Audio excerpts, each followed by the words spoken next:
You're a business owner and you do have employees. Maybe it's just a couple of them, 1, 2, 3, 4, 5, maybe a bit more, 10, 20, 50, 100, 1,000, who knows?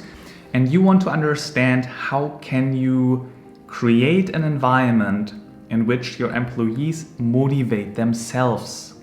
And simply you being on a business trip for a couple of days doesn't mean that the motivation decreases. They're actually still doing a good job. And there's actually a science behind. I want to share with you my favorite theory of psychology, the self-determination theory, because it's most practical, most clear, and most truthful, which is all about how to make people feel intrinsically motivated. So they're actually experiencing more joy in their work and they're more sustainably motivated. And that's the opposite of extrinsic motivation, relying on some outside stimuli. That my boss is coming around motivating me, or me wanting to have some money. And that's not the optimal motivation. So let's talk about the intrinsic motivation. This self-determination theory is talking about 3 different types of needs that need to be met within this culture. Maybe it's just a little culture with 5 employees, but it's a culture, and you need to ensure that your employees actually have those 3 needs fulfilled, and then they actually enjoy their work and they are even more productive. The first need is autonomy. You need to give your employees the feeling that they have some freedom. How can you do that? First of all, you give them choice. Yes, you can set goals with them, but you can, for example, say, okay, this is the goal. Let's meet next week again. Here are a couple of ideas, but you decide how you achieve that goal, but we'll have an update call next week. They have more freedom, they feel like actually they can decide more, they're more motivated. You could also supply them with a reason. So maybe it's not the most joyful task, but tell them, why is this important in the bigger picture, in the bigger scheme of things? Why does it matter? And simply by supplying them with a reason, even though they have to do this task, they feel like, yeah, I have to do this, but I also want to do it because it makes sense. I know why I'm doing this. Great. So give them more choice, supply them with a reason why this is important, and they feel more in a greater sense of autonomy of like, yes, I want to do this because I know why I'm doing this and I have freedom here. Second need is a feeling of competence. A couple of factors are here important. First of all, give your employees tasks that are in their so-called zone of proximal development. That means it's not too easy and they don't get bored constantly. It's not too hard and they don't feel overwhelmed. It's something in between. That's the zone of proximal development. They feel I can do this, but I need to stretch, I need to improve, but I feel like I think I'll be capable to do that. Give them those type of tasks. But also, secondly, give them feedback, especially positive feedback. I think you're giving too few positive feedbacks. Say things out loud when you like them. Especially do this in a group, not just one-on-one. Positive feedback can be given in front of the group. Hey, I like Mike. I like the way you were leading this meeting today because, and then you give him specific also action steps that he did. You know, the way you introduced yourself, you spoke very clearly. You always in between made sure we had clear action steps and everybody's taking notes. That helped us to be more productive and everybody had a better flow. Great. Give more of that positive feedback. And also give feedback when they're struggling. You know, maybe sometimes it's a bit too difficult, the task. It's not in the zone of proximal development. Help them, give them feedback, or provide them resources or other people that can help them, and give them the feeling that they can always call and always ask. Maybe not you, but somebody else, but they have somebody where they can actually ask questions and go to.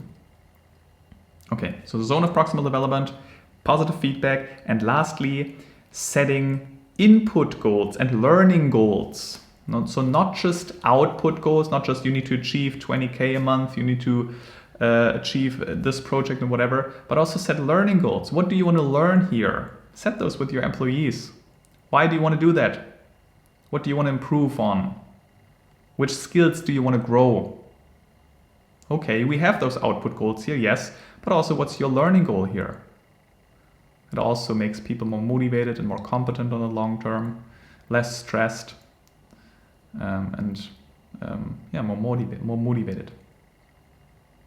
Okay, so we have autonomy, we have competence, and the last need is relatedness. Everybody needs to feel they have a strong bonding. And how do you do this? On the one hand, you can do this with fun and humor. So also be a little lighthearted in some situations, make a joke, have a bonding day with your employees where you just go out, go hiking and have a barbecue or whatever. That's important. Do that once in a while. But also not just randomly have fun, also really give them the feeling that you care. Ask them how they're doing and mean it. Have a proper conversation. Listen to them actively. And really give them the feeling. And you actually not only give them the feeling, you should also actually care about your employees. That's really important. If one of your, let's make an example, one of your sales people are for 3 months in a row performing low, invite him to a conversation and say, hey, your numbers are low the last 3 months. Are you okay? That's a totally different statement than just criticizing, saying, hey, you're not doing a good job, what is wrong? Like, are you okay? And actually care. Because potentially something is happening in their private life. Something is happening why they're not performing as well. And they're also not happy with it. And that's how you care about people. Okay. Autonomy, competence, relatedness. This is the self-determination theory. If you have some more detailed questions, how you can really tangibly even build a system and an environment where people constantly feel autonomy, competence, and relatedness, and they're much more motivated, they're much more joyful, much more have fun in what they're doing, but they're more productive, and then I suggest you schedule a call with me. There's a link below the video. The first call is for free. That one will be already valuable. Let's have a conversation, let's talk, let's build a free custom strategy. How you can create an environment in your business in which your employees are intrinsically motivated, are staying at your business, not just job hopping around because they're not satisfied with the job. And actually, combine, this is what I'm passionate about, combining your heart and your head, you know? Yes, you're productive, but you're also having fun. You help people to even self-actualize and grow as a human being. And you can do both, and that's actually an upward spiral. It's connecting each other. All right. I'll see you around. Have a good day. And also, I want you to think a little bit about it right now. I talked about those theoretical points with practical examples, but what could you do different right now? What does this mean for your business? For your employees?